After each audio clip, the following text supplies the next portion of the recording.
Hello everyone, welcome back to the channel. So आज का current affair यहाँ पर हम देख लेते हैं। पहला क्वेश्चन है, when is good governance day celebrated every year. इस दिन को हर साल 25 दिसंबर को सेलिब्रेट किया जाता है। On the birth anniversary of former PM Atal Bihari Vajpayee. Good governance day या फिर सुशासन दिवस।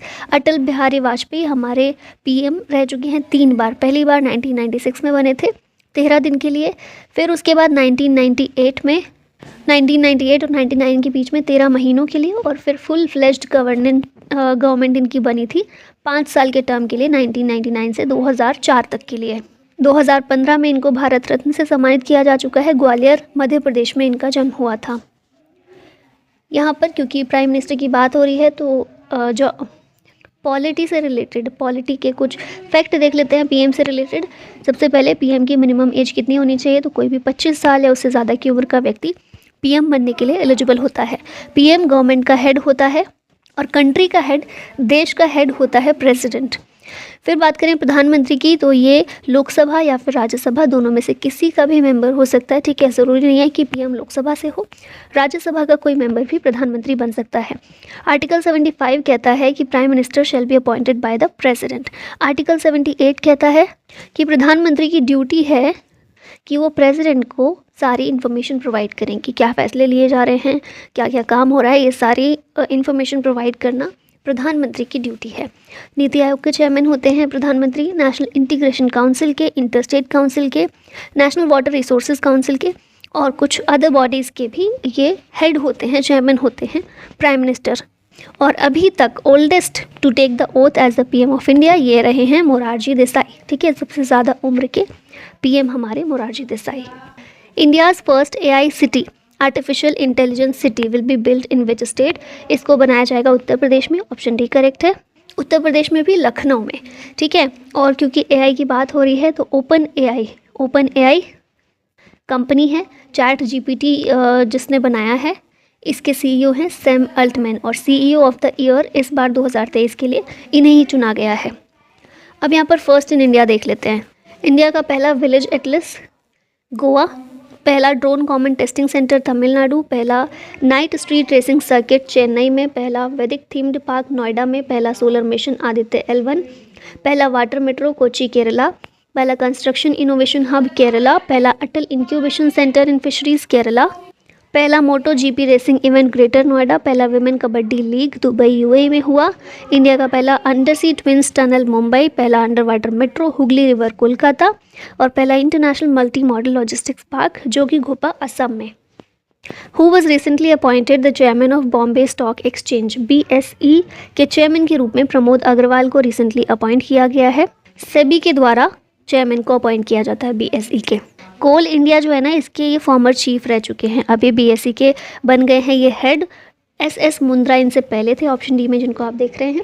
अभी इनकी जगह आ गए प्रमोद अग्रवाल। 1875 में बॉम्बे स्टॉक एक्सचेंज स्टेब्लिश हुआ था, मुंबई में हेडक्वार्टर है। ओल्डेस्ट स्टॉक एक्सचेंज है ये एशिया में, और वर्ल्ड का 10th ओल्डेस्ट स्टॉक एक्सचेंज है। इसके स्टॉक एक्सचेंज को सेंसेक्स के नाम से जाना जाता है, सेंसेक्स बोला जाता है। और 30 कंपनीज़ का इसमें लिस्टिंग जो होती है ना, 30 कंपनीज़ इसमें होती हैं बेसिकली। इसके अलावा हमारे यहाँ पर एक NSE है, नेशनल स्टॉक एक्सचेंज, इसका भी हेडक्वार्टर मुंबई में ही है। इसके स्टॉक एक्सचेंज को निफ्टी बोला जाता है। ठीक है, और इसमें 50 कंपनीज़ होती हैं, टोटल 50 कंपनीज़। ठीक है, BSE की 30 हैं, NSE में 50 होती हैं। अब यहाँ पर देख लेते हैं लेटेस्ट अपॉइंटमेंट। PIB के हेड हैं मनीष देसाई, FTII के चेयरमैन R माधवन, CBIC के चेयरमैन संजय कुमार अग्रवाल, RPF के DG Manoj Yadav, Indian Coast Guard के DG हैं राकेश पाल, RBI के deputy governor Swaminathan Janaki Raman, BSF के DG नितिन अग्रवाल। फिर नेक्स्ट हैं जियोलॉजिकल सर्वे ऑफ इंडिया के DG जनार्दन प्रसाद, WMO के president doctor Abdullah Al Mandous, WMO की पहली female secretary general Celeste Saulo, central vigilance commissioner Praveen Srivastava, solicitor general of India Tushar Mehta, CBI के director Praveen Sood और 28th CGA हैं SS Dubey. The mission investigation at 75 days will be launched by which state police. ये जो mission है इसको Bihar police के द्वारा launch किया जाएगा। इसका एम है to streamline and expedite the criminal justice process in the state. इसको 1 जनवरी से शुरू किया जाएगा इस मिशन को, और बेसिकली जैसे नाम से समझ आ रहा है 75 डेज, मतलब कि जो इन्वेस्टिगेशन है केसेस की 75 days of the registration of FIR उसको कंप्लीट कर लिया जाएगा। ठीक है, मान लीजिए कोई भी केस हो रहा है, उसकी FIR की गई है। FIR की फुल फॉर्म होती है फर्स्ट इन्फॉर्मेशन रिपोर्ट। तो कोई भी FIR रजिस्टर हुई है तो रजिस्टर होने के 75 दिनों के अंदर अंदर उसकी इन्वेस्टिगेशन कंप्लीट हो जानी चाहिए। यही प्रयास किया जाएगा बिहार पुलिस के द्वारा। ठीक है, मिशन है बिहार पुलिस का, 1 जनवरी से शुरू होगा। अब यहाँ पर रिवाइज कर लेते हैं कुछ स्टेट्स जो न्यूज़ में रहे हैं। सांस कैंपेन मणिपुर में लॉन्च किया गया। लकाडोंग टर्मरिक, इसको GI टैग मिला है, ये मेघालय का है। गरबा डांस यूनेस्को की इंटेंजिबल कल्चरल हेरिटेज लिस्ट में शामिल हुआ है, गुजरात का है।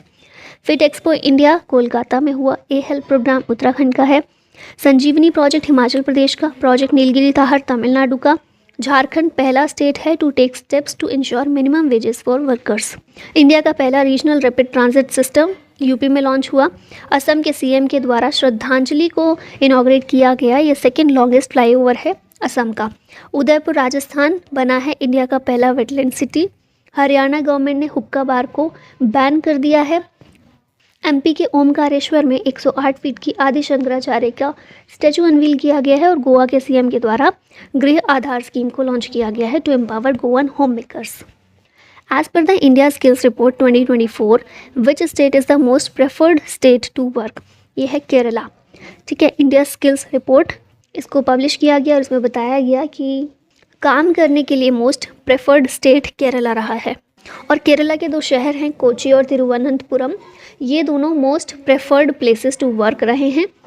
ठीक है, इस लिस्ट के, इस रिपोर्ट के according. 4 Stars of Destiny is the autobiography of which of the following? तो ये बुक जो है ये ऑटोबायोग्राफी है MM नरवाने की। हमारे फॉर्मर आर्मी चीफ रह चुके हैं ये जनरल MM नरवणे। इनकी ऑटोबायोग्राफी 4 Star ऑफ डेस्टिनी। अभी फ़िलहाल हमारे आर्मी चीफ हैं मनोज पांडे। नेक्स्ट क्वेश्चन है, united nations declares 2024 as the international year of क्या मिलेट्स? ऑप्शन डी इसका आंसर होगा। Last year international year of millets था 2023 में। लास्ट क्या, अभी तो वही चल रहा है। 2024 में इंटरनेशनल ईयर ऑफ क्या मिलेट्स रहने वाला है। Which states first intra district chopper service is inaugurated? तो पहली इंट्रा डिस्ट्रिक्ट चॉपर हेलीकॉप्टर की जो सर्विस है वो इनॉग्रेट की गई है उत्तर प्रदेश में। ये सर्विस आगरा में बटेश्वर को मथुरा में गोवर्धन जो है इनसे कनेक्ट करेगी। ठीक है, चॉपर सर्विस योगी आदित्यनाथ जो CM है यूपी के, इनके द्वारा इसकी फाउंडेशन स्टोन रखी गई है। इसके अलावा और भी कई सारे प्रोजेक्ट को इनॉग्रेट किया गया इनके द्वारा to mark the birth anniversary of former prime minister Atal Bihari Vajpayee. Which state introduced 5 lakh rupees accident insurance for gig workers? Gig workers के लिए 5 लाख का एक्सीडेंट इंश्योरेंस इंट्रोड्यूस किया है तेलंगाना गवर्नमेंट ने। तेलंगाना के CM कौन है? रेवंत रेड्डी, अभी नए बने हैं। इन्होंने ही 5 लाख का एक्सीडेंट इंश्योरेंस दिया है गिग वर्कर्स को। इसके अलावा 10 लाख का health cover under the Rajiv Aarogyasri scheme के तहत दिया गया है। फिर हम देखिए 2 लाख का एड भी अनाउंस किया गया है to the families of a diseased food delivery worker. जो फूड डिलीवरी वर्कर होते हैं उनके लिए भी 2 लाख का एड अनाउंस किया गया है ताकि सोशल सिक्योरिटी प्रोवाइड की जा सके अनऑर्गेनाइज्ड सेक्टर को। According to WHO report, children are facing severe malnutrition in which country? तो ये कंट्री है अफगानिस्तान, जहाँ पर बच्चे सीवियर माल न्यूट्रिशन को फेस कर रहे हैं, मोर देन 1 मिलियन चिल्ड्रन। और WHO के द्वारा कहा गया कि इस बैटल को जीतने के लिए $185 मिलियन रुपए की ज़रूरत पड़ने वाली है अफ़गानिस्तान में। और अगर डेटा देखें तो हर दिन 20 से 25 बच्चे ऐसे हैं जो माल न्यूट्रिशन का ट्रीटमेंट जिनको चल रहा है, जिनके लिए। अब लास्ट में क्वेश्चन है आप लोगों के लिए, when is farmers day celebrated every year? 23 दिसंबर, 24 दिसंबर, 25 दिसंबर या फिर 27 दिसंबर? आंसर बताइएगा कमेंट में। और इसी के साथ वीडियो का होता है and. Thank you so much for watching. जय हिंद।